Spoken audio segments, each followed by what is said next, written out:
Doctor Baba Saheb का अपमान किया, साथ ही साथ बंधारण सभा में जितने भी लोग थे उन सभी का अपमान दे रहे हैं। तमाम उन जो संविधान लिखने में जितने भी लोग थे संविधान सभा में उनको नौकरी कराने वाले हरामखोर पिता है, अपनी बच्चियों को व्यभिचार में धकेल रहे, ऐसे करके अपने हाथ से इशारा करके आखिर जो प्रवचन करने वाले हैं ब्राह्मण समाज से, वो महिलाओं को आज भी गंदी नज़र से देखते हैं। और वो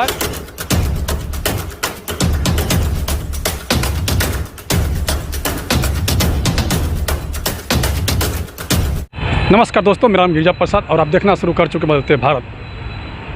बहुजन समाज में जन्मे बाबा साहब doctor B are Ambedkar ji ने जो संविधान लिखा है, तमाम लोग लिखने में सहयोग किए, लेकिन उस संविधान को आज भी मनुस्मृति को जो मानने वाले लोग हैं तथा कथित जो प्रवचन करने वाले लोग हैं, खास करके कथावाचक, जिसमें अभी एक बड़ोदरा से है या एक वीडियो वायरल हो रहा है जिनका नाम है चंद्रदास प्रभु करके ऐसे हैं, उनके ऊपर कुछ अर्जी लेकर के लोग आए हैं क्योंकि वो Baba Saheb doctor B are Ambedkar ji को अपमानजनक भरी बातें कह रहा है।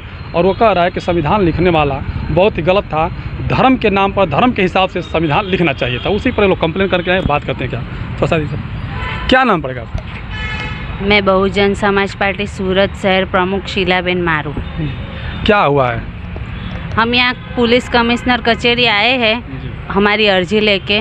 जो चंद्र गोविंद करके इस्कॉन मंदिर के कथाकार है, उन्होंने भरी सभा में ऐसा बंधारण का बहुत अपमान किया है और ऐसे बोले कि बंधारण बनाने वाले मूर्ख थे और डॉक्टर बाबा साहेब का अपमान किया, साथ ही साथ बंधारण सभा में जितने भी लोग थे उन सभी का अपमान किया और ऐसा बोला है कि बंधारण बनाने वाले मूर्ख थे, अपनी बेटियों को जो नौकरी पे भेज रहे वो सब हरामखोर पिता है।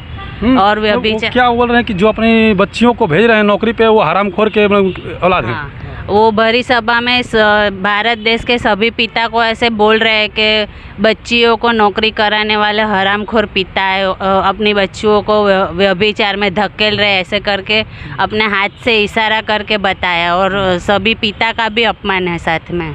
सोचिएगा ज़रा कि आज जो महिलाएं हैं संविधान की वजह से चांद तक जा रही है, लेकिन वही उसी बीच में ऐसे तथाकथित जो प्रवचन करने वाले हैं ब्राह्मण समाज से, वो महिलाओं को आज भी गंदी नज़र से देखते हैं। और वो कहते हैं कि जो संविधान के वजह से महिलाएं जो कर रही है वो कहीं ना कहीं वो अपमान कर रही है, उनके नज़र में अपमान कर रही है। क्या आज जो महिला घर से निकल रही है, जो अपने बाप जो अपने बच्चियों को पढ़ाने के लिए उच्च शिक्षा के लिए नौकरी रोजगार के लिए अगर भेज रहे हैं तो क्या वो गलत कर रहे हैं?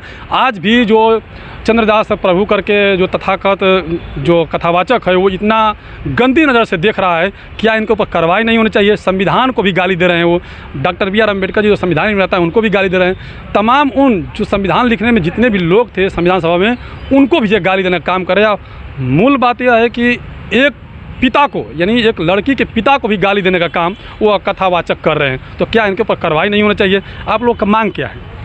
हम लोग की मांग यही है कि उनके ऊपर राष्ट्रद्रोह का आरोप लगा है और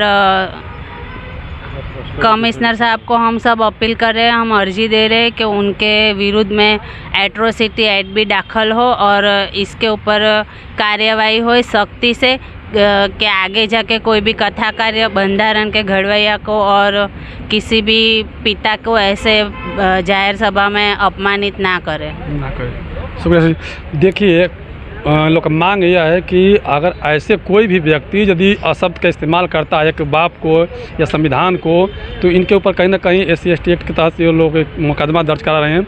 लेकिन क्या मैंने पहले भी कहा कि किसी बच्ची के साथ अपमानजनक बातें कहना कितना शोभा देता होगा, जो अपनी औलाद को घर से बाहर भेजते हैं उनके लिए कितना तकलीफ बात होगी। तो इन पर आप लोग ज़रूर कमेंट कीजिएगा। ऐसे तथाकथित जो प्रवचन करने वाले हैं इनके ऊपर कैसी कार्रवाई होनी चाहिए, कमेंट का जरूर बताइएगा। बदलते भारत पहली बार है तो चैनल को सब्सक्राइब कीजिए, लाइक कीजिए, वीडियो को ज़्यादा शेयर कीजिए ताकि ऐसे लोगों को साथ दिलाने में सहयोग मिल सके। शुक्रिया।